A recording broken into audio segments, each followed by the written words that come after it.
Сәлеметсіңдер ме, балалар? 2-ші сынып қазақ тілі. 1-ші бөлім. 60-шы сабақ. Сабақтың тақырыбы сөйлемдегі сөздердің байланысы. Біз сіздермен бірге әр аптада білім қоржынымызға бір мақалдан қосып отыратынымызды білерсіңдер. Бұл аптаның сендермен біздерге берілген мақал оттан да ыстық. Бұл мақалды түсініп оқып жаттап аламыз. Олай болса, сабағымызға назар аударайық. Балалар, біз сіздермен бірге өткен сабақты есімізге түсіріп алайық. Біз сөйлемдегі сөздердің байланысын өттік, оның алдында сөйлемді өттік, оның алдында біз мәтін түрімен танысқан болатынбыз. Мәтіннің неше түрі бар? Әрине, 3 түрі бар. Әңгімелеу, сипаттау, пайымдау. Олардың сұрақтарын еске түсірейікші. Әңгімелеу мәтіннің сұрағы не істеді деген сұраққа жауап береді. Сипаттау қандай деген сұраққа жауап береді. Пайымдау неліктен деген сұраққа жауап береді. Ал енді сөйлемдегі сөздердің байланысын біз сұрақ қою арқылы анықтайтынымыз. Білесіңдер. Ең бірінші сөйлем дегеніміз не? Сөйлем дегеніміз аяқталған ойды білдіреді. Сөйлем неден тұрады? Сөйлем сөздерден тұрады. Сөйлем болу үшін 2 немесе одан да көп сөздер қажет. Және олар бір-бірімен байланысқан болу керек. Байланысын анықтау үшін біз сұрақ қою арқылы анықтаймыз. Олай болса, 38-ші сатты мәтінді түсініп оқы. Қыста адамдар қалың киім киеді. Өйткені ол суықты денеге өткізбейді. Сонымен қатар дененің жылуын сақтайды. Себебі қалың киімнің арасында ауа бар. Ол даланың суығын ішке жібермейді. Мәтіннің не туралы екенін айт. Мәтінге ат қой. Мәтіннің түрін анықта. Мәтін балалар не туралы? Әрине, қыстағы қалың киім балалар не үшін қалың киім киінетіні туралы айтылған. Мәтінге ат қой. Мәтіннің аты болады. Ол аты балалар мәтінмен тікелей байланыста болу керек, иә? Қыз деп қойсақ болады ма? Мәтіннің түрін анықтайық. Мәтіннің пайымдау түріне жата ма, әлде әңгімелеу түріне жата ма? Қане, әрине, бұл пайымдау мәтіні. Неліктен екен? Түсіндіре кетейін. Қыста адамдар қалың киім киеді. Өйткені ол суықты денеге өткізбейді. Бұл жерде балалар жаңа мен еске түсіргенде пайымдау мәтіні неліктен деген сұраққа жауап береді. Яғни, қыста адамдар қалың киінеді. Бірақ ол неліктен? Өйткені ол суықты денеге өткізбейді. Яғни, неліктен деген сұраққа жауап беру мәтіні бұл пайымдау мәтіні болып есептеледі. Сол себептен бұл мәтін түрі пайымдауға жатады.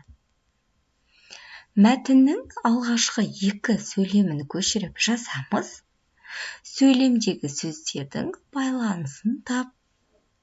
Қыс мезгілін сипаттап көр. Алғашқы 2 сөйлем қыста адамдар қалың киім киеді, өйткені ол суықты денеге өткізбейді. Осы 2 сөйлемді көшіреміз. Қане, бірінші сөйлемнің сөздердің байланысын табайық. Қыста адамдар қалың киінеді. қалың киеді. Не киеді? Киім киеді. Кімдер киеді? Адамдар киеді. Енді екінші сөйлемді өзің сөйлемдегі сөздердің байланысын тап. Оны сызба арқылы көрсет. Қыс мезгілін сипаттап көр. Сипаттау мәтіні қандай деген сұраққа жауап беру керек. Яғни қыс мезгілі қандай деген сұраққа жауап бер. Келесі жаттығу 39-шы жаттығу. Жеке сөздерді бір бөлек, дара байланысқан сөздерді бір бөлек топтастыр.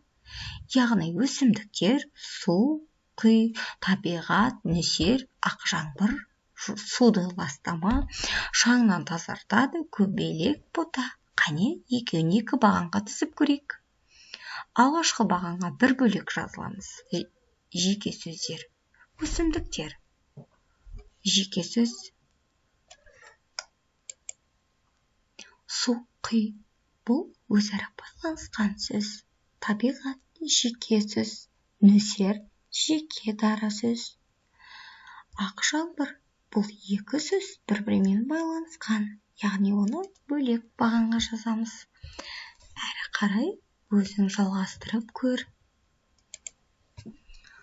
40-шы жаттығу. Көп нүктенің орнына керекті сөзді қойып, сөйлемдерді көшіріп жаз. Бізге керекті сөздер: тауға, зиянды, табиғатқа, құстар, қарағай. Қане, біздің үй тауға жақын. Тау аласалау. Таудың етегіне ну, қарағай өскен. Ағаш арасында неше түрлі құстар болады. Олар зиянды жәндіктерді теріп жейді. Құстарға тимеу керек. Құстар табиғатқа пайдалы.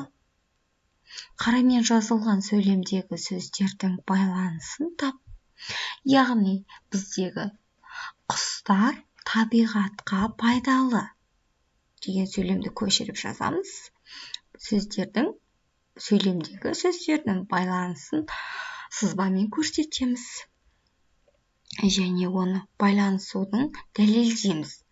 Қалай дәлелдейміз? Сұрақ қою арқылы дәлелдейміз. Шығармашылық үзіліс. 41-ші жаттығу. Ребустың шешуіндегі сөз мәтіннің тақырыбы болатындай әңгіме құрастыр. Кәне, бізде ребусты қалай шешеміз? Бірінші не көріп тұрсыңдар? Туға анар дегенде екі сөз алып тастаймыз. Туған жерде жер болмас. Әрі қарай өзің құрастырып көр. Балалар, сендерге қосымша тапсырма немесе үй жұмысы. Күз мәтіні берілген. Мәтінді түсініп оқимыз және оны көшіріп жазамыз. Күз түсті. Күн көзінің қызуы азайды. Ауа райы да суыта бастады. Жан-жануарлар қысқа дайындық жасауда. Құмырсқалар індеріне дән тасып жүр. Құмырсқа еңбекқор жәндік. Олар қысқа азығын жаз бойы жинап алады. Балалар, бұны көшіріп жазамыз көркем етіп. Және бұл сөйлем мәтіннің ішінен өздеріңе ұнаған сөйлемді, балалар, сөйлемдегі сөздердің байланысын сызба арқылы көрсет. Оны міндетті түрде мұғаліміңе тексертіп өз бағаңды ал. Балалар, осымен бүгінгі сабағымыз аяқталды. Келесі сабақта кездескенше сау болыңдар.